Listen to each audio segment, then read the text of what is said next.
Assalamualaikum warahmatullahi wabarakatuh. Kami dari kelompok 9 akan mempresentasikan mengenai konsep teoritis tentang SBI Syariah, obligasi syariah, pembiayaan multijasa, QOR, pembiayaan rekening koran syariah, dan dana pensiun syariah. Saya Kuniduratul Rafiqah, NIM 1021855. Perkenalkan, nama saya Fitrian Jarwati, NIM saya 10218050. Yang pertama yaitu tentang SBI Syariah atau Sertifikat Bank Indonesia Syariah. Nah, sebelum SBI Syariah ini dinamakan dengan Sertifikat Wadiah Bank Indonesia, yang merupakan instrumen kebijakan moneter yang bertujuan untuk mengatasi kesulitan kelebihan likuiditas pada bank yang beroperasi dengan prinsip syariah. Nah, tujuan dari penerbitan SBI Syariah ini adalah untuk meningkatkan efektivitas pelaksanaan pengendalian moneter yang didasarkan pada prinsip syariah melalui operasi pasar terbuka. Dengan adanya bank-bank syariah bisa mendapatkan return penempatan dana yang sama seperti yang didapatkan oleh bank konvensional di SBI. Dalam pasal 594 itu dinyatakan bahwa bank sentral dapat menerbitkan instrumen moneter berdasarkan prinsip syariah yang berupa sertifikat Bank Indonesia Syariah untuk mengatasi kelebihan likuiditas bank syariah. Untuk pasal 597 buku KHS, di situ dinyatakan akad yang digunakan untuk instrumen sertifikat Bank Indonesia Syariah adalah akad jualah. Fatwa DSN MUI nomor 36/DSN MUI/10/2002 tentang Sertifikat Wadiah Bank Indonesia menentukan sebagai berikut. Yang pertama, Bank Indonesia selaku bank sentral boleh menerbitkan instrumen moneter berdasarkan prinsip syariah yang dinamakan Sertifikat Wadiah Bank Indonesia yang dapat dimanfaatkan oleh bank syariah untuk mengatasi kelebihan likuiditasnya. Yang kedua, akad yang digunakan untuk instrumen SWBI adalah akad wadiah. Yang ketiga, dalam SWBI tidak boleh ada imbalan yang disyaratkan kecuali dalam bentuk pemberian yang bersifat sukarela dari pihak Bank Indonesia. Yang terakhir yaitu SWBI tidak boleh diperjualbelikan. Menurut Surat Keputusan Direksi Bank Indonesia nomor 31/67/KEP/DIR, SBI adalah surat berharga atas unjuk dalam rupiah yang diterbitkan Bank Indonesia sebagai pengakuan utang berjangka waktu pendek dengan sistem diskonto. Menurut Bank Indonesia, SBI merupakan surat berharga dalam mata uang rupiah yang diterbitkan Bank Indonesia sebagai pengakuan hutang berjangka waktu pendek dan merupakan salah satu piranti operasi pasar terbuka. Selanjutnya yaitu mekanisme dari SBI Syariah. Menurut Bank Indonesia, seperti yang tertera pada peraturan tentang SBI yang telah dikeluarkan, penerbitan SBI dilakukan melalui proses lelang dengan menggunakan akad jualah. Nah, jualah sendiri bisa diartikan sebagai komitmen untuk memberikan imbalan atau upah dalam jumlah tertentu atas hasil yang didapatkan dalam suatu pekerjaan. Dalam konteks SBI Syariah, Bank Indonesia sebagai pemberi pekerjaan akan memberi imbalan kepada pembeli. Nah, dalam hal ini itu adalah bank syariah dan unit usaha syariah atas penerbitan surat berharga. Imbalan tersebut akan dibayar ketika SBI Syariah telah jatuh tempo. Bank syariah sebagai penerima pekerjaan bertugas untuk melakukan pekerjaan yang diberikan oleh Bank Indonesia. Pekerjaan yang dimaksud di sini adalah Bank Syariah membantu Bank Indonesia untuk mengendalikan moneter melalui penyerapan likuiditas dari masyarakat dan menempatkannya di Bank Indonesia dalam bentuk SBI Syariah dalam jumlah dan jangka waktu tertentu. Bank Syariah harus mampu mencapai target penyerapan likuiditas yang diumumkan Bank Indonesia melalui operasi moneter. Bank Syariah yang mampu mencapai target tersebut akan mendapatkan imbalan sesuai dengan yang dijanjikan oleh Bank Indonesia. SBI Syariah sendiri memiliki beberapa karakteristik khusus, seperti satu berupa satu menggunakan akad jualah, yang kedua satuan unit sebesar 1 juta rupiah, yang ketiga memiliki jangka waktu paling kurang 1 bulan dan paling lama yaitu 12 bulan, yang keempat yaitu surat berharga Bank Indonesia Syariah diterbitkan tanpa warkat, yang kelima dapat digunakan kepada Bank Indonesia, yang keenam yaitu tidak dapat diperdagangkan di pasar sekunder. Sertifikat Bank Indonesia Syariah ini diterbitkan melalui mekanisme lelang, dan pihak-pihak yang dapat ikut serta dalam pelelangan itu adalah Yang pertama, Bank Umum Syariah atau unit usaha syariah atau pialang yang bertindak untuk dan atas nama Bank Umum Syariah tersebut atau unit usaha syariah. Yang kedua yaitu Bank Umum Syariah atau unit usaha syariah baik sebagai peserta langsung maupun tidak langsung wajib memenuhi persyaratan Financing to Deposito Ratio atau FDR yang ditetapkan Bank Indonesia. Selanjutnya yaitu mengenai obligasi syariah. Obligasi syariah atau sukuk ini merupakan istilah baru yang dikenalkan sebagai pengganti istilah obligasi syariah. Sukuk ini berasal dari kata sak yang dalam bahasa Arab yang berarti sertifikat atau bukti kepemilikan. Sementara itu, peraturan Bapepam dan LK nomor 9.A.13 juga memberikan definisi sukuk sebagai efek syariah berupa sertifikat atau bukti kepemilikan yang bernilai sama dan mewakili bagian yang tidak tertentu. Obligasi yang dibenarkan menurut syariah yaitu obligasi yang berdasarkan prinsip syariah, yaitu surat berharga jangka panjang yang dikeluarkan emiten kepada pemegang saham obligasi syariah yang mewajibkan emiten untuk membayar pendapatan kepada pemegang obligasi syariah berupa bagi hasil atau margin atau fee, serta membayar kembali dana pokok pembelian obligasi pada saat jatuh tempo. Dalam buku 2 KHES pasal 601 itu dinyatakan pendapatan atau hasil investasi yang dibagikan emiten kepada pemegang obligasi syariah mudhorobah harus bersih dari unsur non-halal. Yang selanjutnya yaitu pendapatan atau hasil yang diperoleh pemegang obligasi syariah sesuai akad yang digunakan. Menurut buku 2 KHS pasal 559 tentang obligasi syariah, penerbitan obligasi dapat digunakan antara lain dalam transaksi yang pertama yaitu obligasi syariah mudhorobah, yaitu surat berharga yang berisi akad mudhorobah di mana pemilik modal menyerahkan modalnya untuk dikelola oleh pengusaha. Yang kedua, obligasi syariah murabahah, yaitu surat berharga yang berisi akad murabahah di mana keduanya bersepakat soal harga perolehan dan keuntungan. Yang ketiga, obligasi syariah musyarakah, yaitu surat berharga yang berisi akad musyarakah di mana dua orang atau lebih bersepakat untuk menggabungkan modal atau kerja dan terlibat dalam pengelolaan usaha tersebut. Yang keempat, obligasi syariah salam, yaitu surat berharga yang berisi akad salam. Yang kelima, obligasi syariah istisna. Istisna yaitu akad jual beli dalam bentuk pemesanan pembuatan barang tertentu dengan kriteria dan persyaratan tertentu yang disepakati antara pemesan dan pembuat. Yang keenam yaitu obligasi syariah ijarah. Ijarah sendiri yaitu akad sewa menyewa di mana terjadi pemindahan hak guna atau manfaat dari suatu barang atau jasa dalam waktu tertentu dengan pembayaran sewa tanpa disertai dengan pemindahan hak kepemilikan. Pihak-pihak yang terlibat dalam penerbitan obligasi syariah atau sukuk ini yang pertama ada obligator. Obligator adalah pihak yang bertanggung jawab atas pembayaran imbalan dan nilai nominal sukuk yang diterbitkan sampai dengan sukuk jatuh tempo. Yang kedua ada Special Purpose Vehicle atau SPV. Itu adalah badan hukum yang didirikan khusus untuk penerbitan sukuk sertifikat. Yang ketiga ada investor, adalah pemegang sukuk yang memiliki hak atas imbalan, margin, dan nilai nominal sukuk sesuai partisipasi masing-masing. Terdapat beberapa perbedaan antara obligasi syariah dengan obligasi konvensional. Yang pertama yaitu dari tingkat pendapatan. Nah, dalam obligasi syariah berdasarkan kepada tingkat rasio bagi hasil atau nisbah yang besarnya telah disepakati oleh pihak emiten dan investor. Sedangkan pada obligasi konvensional menekankan pendapatan investasi berdasarkan tingkat suku bunga. Yang kedua yaitu dari sistem pengawasan obligasi syariah. Selain diawasi oleh pihak wali amanat, mekanismenya juga diawasi oleh Dewan Pengawas Syariah sejak dari penerbitan obligasi sampai akhir dari masa penerbitan obligasi tersebut. Sedangkan obligasi konvensional itu pengawasannya hanya dilakukan oleh pihak wali amanat. Yang ketiga yaitu jenis industri yang dikelola oleh emiten obligasi syariah serta hasil pendapatan perusahaan penerbit obligasi harus terhindar dari unsur non-halal. Sedangkan pada obligasi konvensional tidak terdapat batasan apakah industri yang dikelola penerbit sesuai syariah atau tidak.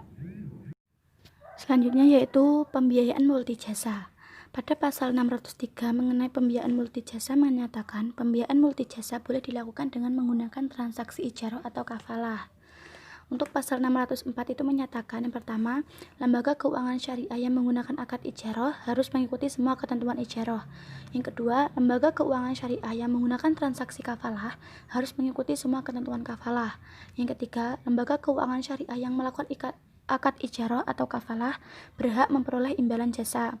Nah, untuk pasal 605 menyatakan besar imbalan harus disepakati di awal dan dinyatakan dalam bentuk nominal dan bukan dalam bentuk persentase. Pembiayaan multijasa adalah penyediaan uang atau tagihan yang dapat dipersamakan dengan itu berupa transaksi multijasa berdasarkan persetujuan atau kesepakatan antara bank syariah dan nasabah pembiayaan yang mewajibkan nasabah pembiayaan untuk melunasi utangnya setelah jangka waktu tertentu sesuai dengan akad.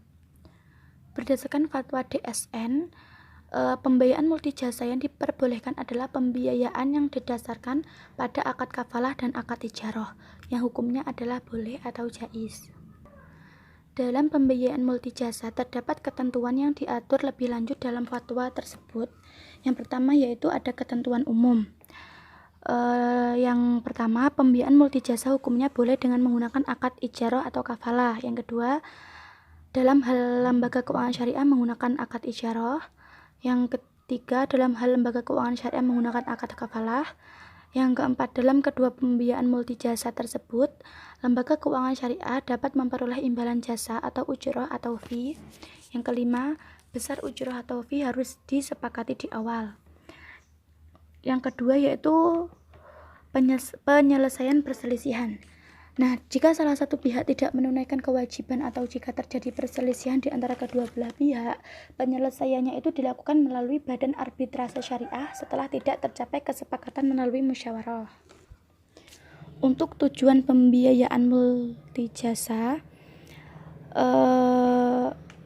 yang pertama untuk bank, bagi bank itu tujuannya sebagai salah satu bentuk penyaluran dana dalam rangka memberikan pelayanan jasa bagi nasabah. Yang kedua, untuk memperoleh pendapatan dalam bentuk imbalan atau fee. Yang kedua, bagi nasabah itu memperoleh pemenuhan jasa-jasa tertentu seperti pendidikan, kesehatan, dan jasa lainnya yang dibenarkan secara syariah. Yaitu tentang alqold. Pengertian alqold sendiri yaitu cara kebahasaan etimologi ialah alqold, yang artinya potongan atau terputus. Alqold ini merupakan fasilitas pembiayaan yang diberikan oleh bank syariah dalam membantu pengusaha kecil, atau bisa dikatakan juga pinjaman dana tanpa imbalan dengan kewajiban pihak peminjam mengembalikan pokok pinjaman secara sekaligus atau cicilan dan jangka waktu tertentu. Sedangkan menurut kompilasi hukum ekonomi syariah, alqold ini penyediaan dana atau dana tagihan antar lembaga keuangan syariah dengan pihak-pihak peminjam untuk melakukan pembayaran secara tunai atau cicilan dalam jangka waktu tertentu. Atau secara istilah kompilasi hukum Islam KHS pasal 611 ayat 2, sumber dana qard berasal dari bagian modal lembaga keuangan syariah, keuntungan lembaga keuangan syariah yang disisihkan atau lembaga lain atau individu yang mempercayakan penyalur infaknya kepada lembaga keuangan syariah. Yang selanjutnya yaitu dasar hukum alqold. Dasar hukumnya itu ada dalam Quran surat Al-Hadid ayat 11. Dalam ayat tersebut membahas tentang pinjaman yang baik, yaitu ijma. Ijma ini membahas tentang para ulama telah menyepakati bahwa alqold boleh dilakukan. Kesepakatan ulama ini didasarkan tabiat manusia yang tidak bisa hidup tanpa pertolongan bantuan saudaranya. Selanjutnya yaitu tentang rukun dan syarat alqold. Dalam fikih muamalah ada 3 yaitu sigot. Sigot ini yang dimaksud sigot adalah ijab qabul. Tidak ada perbedaan di antara fuqaha bahwa ijab qabul itu sah dengan lafal utang dan dengan semua lafal yang menunjukkan maknanya seperti kata aku memberimu utang atau bisa aku mengutangimu. Demikian pula kabul sahnya ijab qabul dengan semua lafal menunjukkan kerelaan seperti aku berutang atau aku menerima atau aku ridho. kata-kata tersebut adalah kata-kata ijab kabul. Yang kedua yaitu akidain. Yang dimaksud dengan akidain itu adalah dua pihak yang melakukan transaksi atau bisa dikatakan yaitu pemberi utang atau pengutang. Yang selanjutnya yaitu harta yang diutangkan atau objek akad. Dalam hal ini, syarat qard merupakan perkara penting yang harus ada sebelum dilaksanakan qard. Jika syarat tidak terwujud, maka transaksi qard ini batal. Adapun rukun qard adalah suatu yang harus ada ketika qard itu berlangsung, seperti halnya jual beli. Rukun qard juga diperselisihkan oleh para fuqaha. Selanjutnya yaitu waktu dan tempat transaksi qard. Ulama fikih ini banyak sepakat bahwa qard itu harus dibayar di tempat terjadinya akad secara sempurna. Namun boleh membayarnya di tempat lain apabila tidak ada keharusan untuk membawanya atau memindahkannya. Juga tidak ada halangan di jalan. Sebaliknya tidak terdapat halangan apabila membayar di tempat lain, muqrid atau tidak perlu menyerahkannya. Sedangkan waktu pengembalian qard menurut jumhur ulama, selain mazhab Maliki mengatakan bahwa waktu pengembalian harta pengganti adalah kapan saja, terserah kehendak si pemberi pinjaman. Setelah peminjaman seperti pinjaman karena qard merupakan akad yang tidak mengenal waktu. Sedangkan menurut mazhab Maliki, waktu pengembalian itu adalah ketika sampai pada batas waktu tertentu. Waktu pembayaran yang sudah ditentukan di awal, karena mereka berpendapat bahwa qard bisa dibatasi dengan waktu. Selanjutnya yaitu manfaat akad qard. Selain adanya manfaat, terdapat risiko dalam al-qard yang terbilang tinggi karena ia dianggap pembiayaan yang tidak ditutupi dengan pinjaman. Adapun manfaat dari al-qard sendiri yaitu memungkinkan nasabah yang sedang dalam keadaan kesulitan mendesak atau mendapat talangan jangka pendek. Al-qard al-hasan juga merupakan salah satu ciri pembeda antara bank syariah dan konvensional yang di dalamnya terkandung misi sosial di samping misi komersial. Selanjutnya yaitu adanya misi ke masyarakat ini akan meningkatkan etika baik dan meningkatkan loyalitas masyarakat terhadap bank syariah. Yang terakhir yaitu berakhirnya al-qard. Al-qard sendiri berakhir apabila al-qard yang ada pada debitur atau peminjam telah diserahkan atau dikembalikan kepada kreditur atau pemberi pinjaman pada jatuh tempo waktu pengembalian yang telah disepakati sebelumnya. Jika peminjam meninggal dunia, maka al-qard yang belum dilunasi akan menjadi tanggungan ahli waris yang mempunyai kewajiban dan pengembaliannya.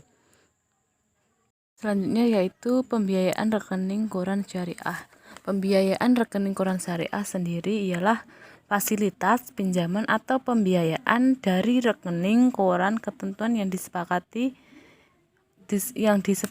oleh kedua belah pihak atau agar fasilitas tersebut dilaksanakan sesuai dengan syariat Islam. Adapun menurut DSN MUI nomor 55 DSN MUI 5/2007 tentang pembiayaan rekening koran syariah yaitu dalam fatwa ini yang dimaksud dengan pembiayaan rekening koran syariah adalah suatu bentuk pembiayaan rekening koran yang dijalankan berdasarkan prinsip syariah atau wa'ad adalah kesepakatan atau janji dari suatu pihak kepada pihak lain atau nasabah untuk melaksanakan sesuatu, atau akadnya itu yaitu adalah transaksi atau perjanjian syar'i yang menimbulkan hak dan kewajiban. Ketentuan pembiayaan rekening koran syariah yaitu yang pertama, pembiayaan rekening koran syariah musyarakah dilakukan berdasarkan akad musyarakah dan boleh disertai dengan wa'ad. Yang kedua yaitu LKS, lembaga keuangan syariah dan nasabah bertindak selaku mitra yang masing-masing berkewajiban menyediakan modal dan kerja. LKS boleh mewakilkan kepada nasabah dalam melaksanakan usaha sepanjang disepakati pada saat akad. Nisbah bagi hasil untuk masing-masing pihak disepakati pada saat akad. Dasar perhitungan bagi hasil boleh menggunakan jumlah dana yang telah terpakai dan keuntungan yang diperoleh dari usaha.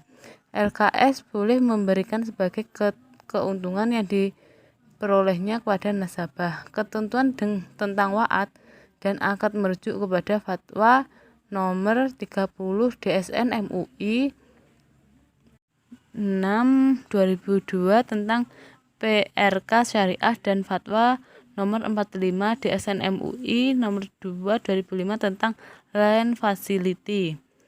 Selanjutnya yaitu Fatwa DSN Nomor 8 DSN MUI 4 2000 tentang pembiayaan musyarakah berlaku pula dalam pelaksanaan pembiayaan koran syariah. Adapun pembiayaan rekening koran syariah muamalah merupakan produk pembiayaan khusus modal kerja yang akan meringankan usaha nasabah dalam mencairkan dan melunasi pembiayaan sesuai kebutuhan dan kemampuan, yang dalam hal ini menggunakan prinsip bagi hasil dengan akad musyarakah. Selanjutnya yaitu dana pensiun. Pengertian dari dana pensiun sendiri adalah hak seorang untuk memperoleh penghasilan setelah bekerja sekian tahun dan sudah memasuki usia pensiun atau ada sebab-sebab lainnya sesuai dengan perjanjian yang telah ditetapkan. Sedangkan pensiun dalam arti bahasa adalah tidak berfungsi lagi. Bila arti pensiun diterapkan untuk manusia, berarti seorang tidak bekerja lagi, akan tetapi setiap bulannya masih tetap mendapatkan uang sara. Uang sara sendiri yaitu uang untuk biaya menyambung hidup yang diperoleh tanpa melakukan pekerjaan. Sedangkan menurut Kamus Manajemen dijelaskan bahwa dana pensiun adalah dana yang disiapkan oleh suatu perseorangan, serikat pekerja, badan usaha, pemerintah, atau organisasi lain untuk membayar dana dari pekerja yang telah pensiun. Dana-dana pensiun tersebut setiap tahunnya menginvestasikan jumlah dana ke dalam pasar saham dan obligasi. Sedangkan menurut Undang-Undang Nomor 11 Tahun 1992, dana pensiun adalah suatu badan hukum yang mengelola dan menjalankan program menjanjikan manfaat pensiun. Manfaat pensiun sendiri adalah pembayaran berkala yang dibayarkan kepada peserta pada saat dan dengan cara yang ditetapkan dalam peraturan dana pensiun. Adapun manfaat pensiun itu bukan hanya untuk memberikan kepastian penghasilan di masa depan, akan tapi juga ikut memberikan motivasi untuk giat bekerja keras. Selanjutnya yaitu tujuan dana pensiun. Tujuan dana pensiun yaitu yang pertama, tujuan bagi pemerintah. Yang pertama yaitu terciptanya sumber dana baru yang bersifat jangka panjang sehingga memungkinkan terbentuknya akumulasi dana sebagai modal pembangunan. Sistem pendanaan dari program pensiun tersebut diharapkan pemerintah sebagai salah satu sumber dana yang diperlukan untuk membiayai meningkatkan pembangunan nasional. Yang kedua tujuannya yaitu program pensiun menjanjikan kehidupan di masa tua sehingga dapat memotivasi produktivitas anak bangsa yang pada gilirannya mempercepat laju pembangunan. Dengan bekerjanya seorang, maka ia akan memperoleh penghasilan disertai dengan adanya jaminan di masa tua sehingga pendapatan negara pun akan meningkatkan yang diperoleh dari pajak penghasilan seseorang. Yang kedua yaitu bagi pemberi kerja. Yang pertama yaitu tujuannya kewajiban moral, yaitu perusahaan mempunyai kewajiban moral untuk memberikan rasa aman kepada karyawan pada saat mencapai usia pensiun. Yang kedua tujuannya loyalitas, yaitu dengan adanya program pensiun, karyawan diharapkan akan mempunyai loyalitas dan dedikasi terhadap perusahaan sehingga dapat mengurangi jumlah absensi dan adanya tanggung jawab dari setiap pekerja. Kompetensi pasar tenaga kerja yaitu memasukkan program pensiun sebagai suatu bagian dari total kompensasi yang diberikan kepada karyawan. Diharapkan perusahaan akan memiliki daya saing dan menilai lebih dalam usaha mendapatkan karyawan yang berkualitas dan profesional di pasaran tenaga kerja. Selanjutnya, karyawan atau yang penerima pensiun bertujuan untuk rasa aman terhadap masa yang akan datang, yaitu karyawan berharap mendapatkan jaminan ekonomis karena penghasilan yang ia terima memasuki masa pensiun. Harapan ini akan mempengaruhi kinerja saat ini saat ia masih produktif. Selanjutnya, kompensasi yang lebih baik, yaitu karyawan mempunyai tambahan kompensasi meskipun baru bisa dinikmati pada saat mencapai usia pensiun atau berhenti bekerja. Selanjutnya yaitu fungsi dana pensiun. Fungsi dana pensiun ini fungsi program pensiun yang harus diidentifikasikan dengan jelas supaya program pensiun tersebut dapat mencapai tujuan yang diharapkan. Yang pertama yaitu asuransi. Asuransi ini peserta yang meninggal dunia atau cacat sebelum mencapai usia pensiun dapat diberikan uang pertanggungan atas beban bersama dari dana pensiun. Masa kerja para karyawan bukanlah suatu ketetapan. Dalam arti, apabila masa kerja karyawan belum mencapai masa kerja yang disyaratkan, tetapi karyawan tersebut berhalangan atau cacat tetap sehingga tidak mungkin lagi bekerja atau meninggal, maka karyawan tersebut dijamin akan memperoleh pensiun meskipun demikian jumlah yang diterima tidak penuh atau lebih sedikit bila dibandingkan karyawan yang memenuhi masa kerja sesuai dengan perhitungan semula.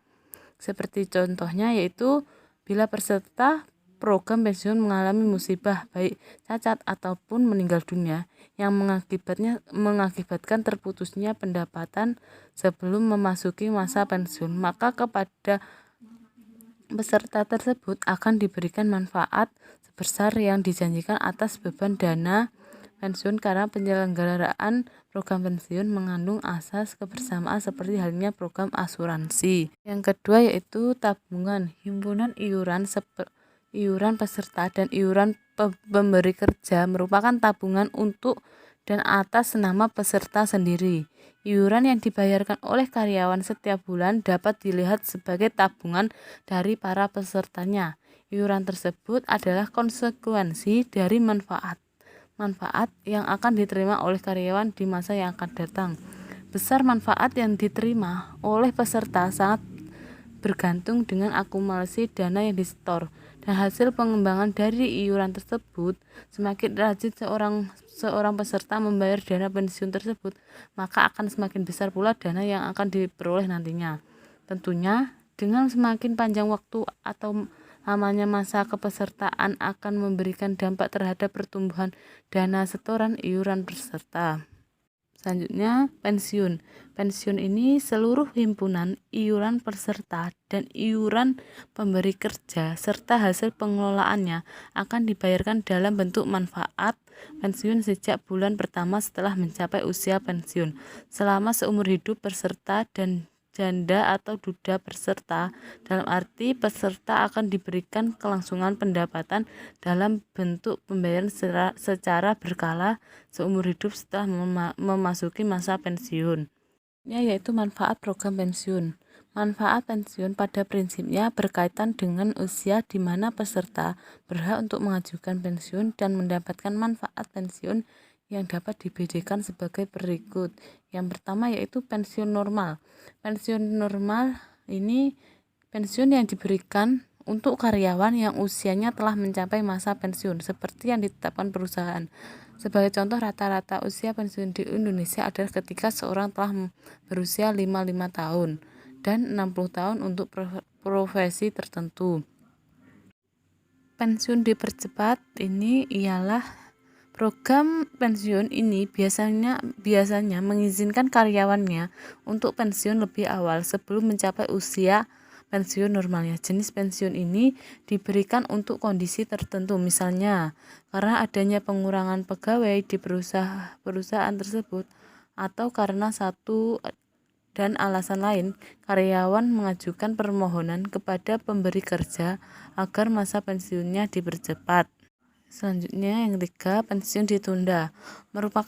Pensiun ditunda ini merupakan pensiun yang diberikan kepada para karyawan yang meminta pensiun sendiri.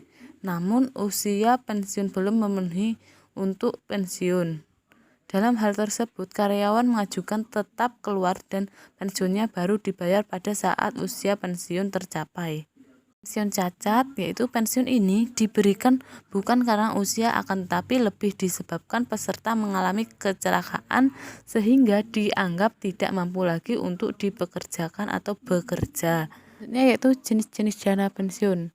Menurut dalam buku 2, buku kompilasi hukum ekonomi syariah atau KHS pasal 620, jenis dana pensiun terdiri atas dana pensiun pemberi kerja syariah dan dana pensiun lembaga keuangan syariah. Adapun menurut Undang-Undang pasal 2 Undang-Undang Nomor 11 Tahun 1992 dapat digolongkan ke dalam beberapa jenis, yaitu yang pertama, dana pensiun pemberi kerja. Lembaga ini dibentuk oleh orang atau badan yang mempekerjakan karyawan selaku sendiri dan untuk menyelenggarakan program pensiun manfaat pasti atau program pensiun iuran pasti bagi kepentingan sebagai atau seluruh karyawan sebagai peserta dan yang menimbulkan kewajiban terhadap pemberi kerja, yaitu dana pensiun lembaga keuangan. Pasal 1/4 Undang-Undang Nomor 11 Tahun 1992 menyatakan bahwa dana pensiun lembaga keuangan adalah dana pensiun yang dibentuk oleh bank atau perusahaan asuransi jiwa untuk menyelenggarakan program pensiun iuran pasti bagi perorangan baik karyawan maupun pekerja mandiri yang terpisah dari dana pensiun pemberi kerja bagi karyawan bank atau perusahaan asuransi jiwa yang bersangkutan. Adapun perbedaan dari kedua jenis pensiun tersebut, yang pertama dari pendiri dana pensiun pemberi kerja itu didirikan oleh perusahaan yang mempekerjakan orang. Dan dana pensiun lembaga keuangan yang mendirikan yaitu bank atau perusahaan asuransi jiwa. Yang kedua perbedaannya yaitu peserta dari dana pensiun pemberi kerja sendiri yaitu bersifat tertutup hanya untuk pekerja dari perusahaan yang bersangkutan. Sedangkan dana pensiun lembaga keuangan pesertanya yaitu bersifat terbuka di mana siapa saja dapat ikut menjadi peserta termasuk peserta individual. Yang ketiga perbedaannya yaitu dari program pensiun. Dana pensiun pemberi kerja, program pensiunnya bisa menjalankan program pensiun manfaat pasti atau program pensiun iuran pasti. Sedangkan dana pensiun lembaga keuangan, program pensiunnya yaitu hanya bisa menjalankan program pensiun iuran pasti. Yang keempat, perbedaan dari pelaporan. Pelaporan dari dana pensiun pemberi kerja yaitu laporan keuangan audit tidak wajib dipublikasikan di media massa. Sedangkan pelaporan dana pensiun lembaga keuangan, laporan keuangan audit wajib dipublikasikan di media massa. Yang dimaksud dari program pensiun manfaat pasti itu yaitu adalah program pensiun yang manfaatnya ditetapkan dalam peraturan dana pensiun atau perorangan lain yang bukan merupakan iuran pasti. Sedangkan maksud dari program pensiun iuran pasti yaitu program pensiun yang iurannya ditetapkan dalam peraturan dana pensiun dan seluruh iuran serta hasil pengembangannya dibukukan pada rekening masing-masing peserta sebagai manfaat pensiun. Untuk jumlah manfaat pensiun pada program pensiun iuran pasti tergantung pada akumulasi iuran dan hasil pengembangannya sehingga tidak bisa dihitung seperti di atas.